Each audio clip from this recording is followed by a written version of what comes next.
Hello everyone, welcome to my channel. This is Priyanka from CS Priyanka's Professional Classes. Today we are going to discuss the MCQs on the topic role of company secretary. So some of the important questions we will discuss from this chapter, which is coming under the subject business environment and law, and this video is specifically for the CS Foundation guys. So let's start. First question, company secretary is dash in a company as per Companies Act 2013. So actually there are some option like key managerial personnel, managing director, manager.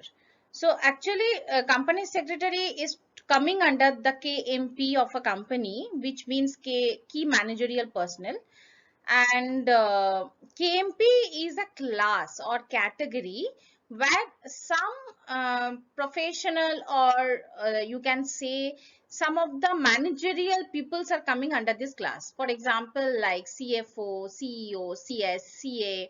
Okay, these people are coming under this KMP class or category. Directors, manager, all these people are coming under KMP.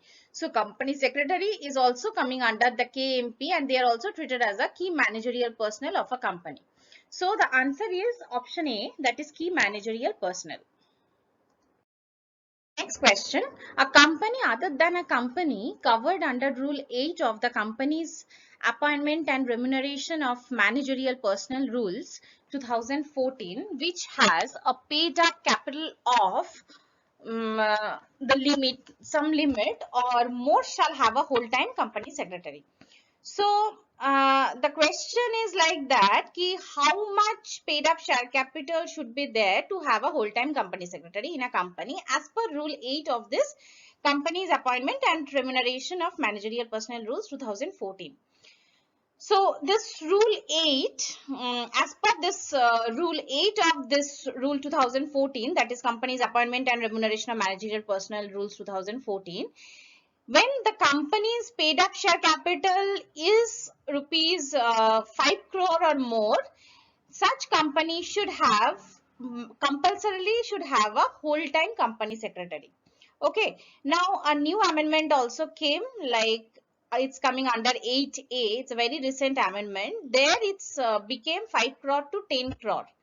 But though the question is relating to the rules 2014, so here the limitation was rupees 5 crore or more, then only you need a whole-time company secretary. But currently, when the amendment came recently, there it is said like if a paid up share capital is 10 crore or more, then the whole-time company secretary is required. So here the answer is option B, that is rupees 5 crore. That's when a company's paid up share capital was like rupees 5 crore or more, then as per rules 2014, such company should have a whole-time company secretary. Next question, appointment of whole-time key managerial personnel as per Rule 8 of the Company's Appointment and Remuneration of Managerial Personnel Rules 2014 is applicable to every listed company and every public company having paid up share capital of rupees how much. So here as per Rule 8 of this Company's Appointment and Remuneration of Managerial Personnel Rules 2014, it was there when the paid up share capital of such listed company or other public company is 10 crore or more.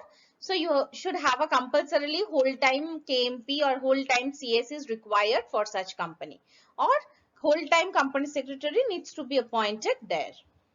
So the answer is option B, that is 10 crore or more. Next question, which one of the following is a function of a company secretary? Four options given to provide. First option is to provide to the directors of the company, collectively and individually, such guidance as they may require with regards to their duties, responsibilities and powers. Option 2, to facilitate the convening of meeting and attend board, committee and general meetings and maintain the minutes of these meetings. Next, to assist the board in the conduct of the affairs of the company. And D, to ensure that the company complies with the applicable secretarial standard. So guys, obviously I would like to say ki, see, whenever a chartered accountant is doing the audit of a financial statement, they also follow the accounting standard as per ICAI, right? See, similarly, company secretary, when they are doing the compliances and due diligence, they are also going to follow the secretarial standards, okay, of the ICSI, prescribed as per ICSI. So this is one of the main function of the company secretary, that to check and to ensure that whether the company is complying or complies as per secretarial standards or not. This is actually the look after or needs to be taken care by the company secretary in a company. That's why this is one of the main function of the company secretary, to ensure that whether the company complies with applicable secretarial standards or not. So here the answer is option D, that is to ensure that company complies with applicable secretarial standards. Next question, which has authorized practicing company secretary to undertake internal audit of various capital market intermediaries? So friends, when the word capital market intermediaries is coming, so it is linked with only and only authority, that is SEBI, because capital market, okay, money market, capital market, secondary market, all these primary market, all these are means somewhat directly or indirectly linked with securities, as well as the authority Securities Exchange Board of India. So here the option 4 option is given, that is SEBI, B audit committee, C central government, and D C and AG, that is Comptroller and Auditor General of India, that is auditor of government we called it. So here SEBI, that is the Authority Securities Exchange Board of India, has authorized practicing company secretary to undertake to internal audit of various capital market intermediaries. So guys, capital market normally is coming under the SEBI only. So here the answer is option A, that is SEBI. Next question, powers and duties of auditors apply to what actually? To company secretary in practice conducting secretarial audit actually. So there are 4 options given: mutatis mutandis, B mutandis mutantis, none of the above. So guys, I would like to say you ki B, C is not there actually. Such words are not there actually. The actual word pronounced as mutatis mutandis. Option A, mutatis mutandis, which means whenever there are more than 2 or 2 sections are there, okay, or wherever the more than one section is telling something about a specific same topic or same subject matter, then we have to apply both the section in such a way that none of that section gets defeated. So we have to focus on the main point, and we have to take all the main points from both the sections in such a way that none of the sections get defeated. Okay, so that actually is known as mutatis mutandis. So here also, when a company secretary in practice conducts secretarial audit, their powers and duties are also there. Also, the mutatis mutandis is applicable, because lot of section comes and they needs to comply all those sections. Now there confusion will arise which section they will follow. In such cases, whenever more than 1 or 2 sections are there which is telling something on a specific topic or same subject matter, in such time we follow those all the sections in such a way that none of the sections get defeated. So we have to take the main point from all the sections equally. So that is actually known as mutatis mutandis. So answer is option A, that is mutatis mutandis. Next question. As per section 204 of Companies Act 2013, secretarial audit must be done by. So I would like to say ki there are 2 types of profession, like you can say in CS. Like if you pass qualify CS can work as a whole time, means under whole time employment in a company. That means a company is whole time CS. He will be treated as an employee only. He will get the remuneration, or she will get the remuneration from such organization.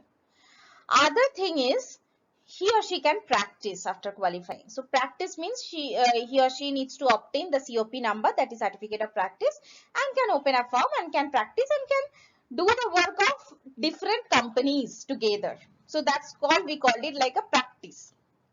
Now, as per section 204 of the Companies Act 2013, actually the secretarial audit must be done only by the company secretary, those who are in practice. So those who are in employment, they can't do the secretarial audit as per 204. So only the CAs who are in practice can do the secretarial audit as per section 204 of the Companies Act 2013. So here the answer is option B, that is company secretary in practice. Next question. As per section 275 of the Companies Act 2013, company secretary have been recognized to be appointed as from a panel to be maintained by the central government. So, CS can be appointed or can be recognized to be appointed as what position actually from the panel of maintained by the central government. 4 options given. One is financial auditor, obviously not, because financial auditor can be a CA only. Company liquidator, both A and B, none of this. So guys, CS cannot be a financial auditor, though their main topic is compliances, law, legal. So they cannot deal with the financial. That financial auditor can be only a CA, chartered accountant. Company liquidator, CA can be recognized to be appointed as a company liquidator from the panel which is mentioned by the CGE. So actually, as per section 275 of Companies Act 2013, company secretary have been recognized to be appointed as a company liquidator. That means when a company goes to for liquidation or at the time of dissolution or winding up, the liquidation process or procedure can be done by a CS if he appoints as a company liquidator from the panel which is mentioned by the CG. So here the answer is option B, that is company liquidator. Next question, what is the eligibility criteria for CS in practice to become a technical member of NCLT, that is National Company Law Tribunal? So guys, this is, you have to remember, like at least 15 years of experience is needed in practicing area. So you have to practice at least 15 years, then only you can become a technical member of a NCLT, that is National Company Law Tribunal. So here the 4 option given, that is practicing for at least 7 years, 10 years, 15 years and 25 years. So here the answer is option C, that is practicing for at least 15 years. So minimum 15 years you have to practice, then only you will become eligible to be a technical member of an NCLT, that is National Company Law Tribunal. Question 10. CS in practice act as an authorized representative under which act actually and conduct VAT audit? Oh, obviously, this is a state factor. So, State VAT Act, obviously not central, because this, whenever this VAT audit happens, this is actually state concern. So, we have to, they used to follow the State VAT Act. So, company secretary in practice usually act as a authorized representative under State VAT Act and conduct VAT audit. So there are 4 options: State VAT Act, Central VAT Act, both A and B and none of the above. So the answer is option A, that is State VAT Act. Next question, duties of company secretary. 4 options given. Option A, to assist the board in conduct of the affairs of the company. Next option is to represent before various regulators and other authorities like SEBI, ROC and other RBI, other authorities under the Act in connection with the discharge of various duties under the Act.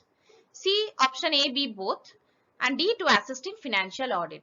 So friends, we already discussed that company secretary cannot involve themselves in financial audit. That is the concern of a chartered accountant. So they can assist the board to conduct the affairs of the company. They can represent before regulators, authorities, and discharge the duties. Here, the A and B are the duties of CS, but not to assist financial audit. Here, the answer is option C, that is A and B both.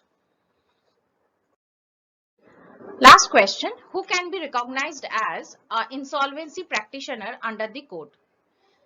So friends, this code, COD code, means IBC, that is Insolvency and Bankruptcy Code of India. So as per Insolvency and Bankruptcy Code, only CS company secretary can be recognized as an insolvency practitioner. No other professionals can do it. Okay. So there are 4 options given: chartered accountant, company secretary, cost accountant, and all of the above. The answer will be option B, that is company secretary. So thank you friends. Hope you will be benefited from my video. These are the expected questions from the chapter, that is role of company secretary, we have discussed. And I feel it's enough for CS Foundation.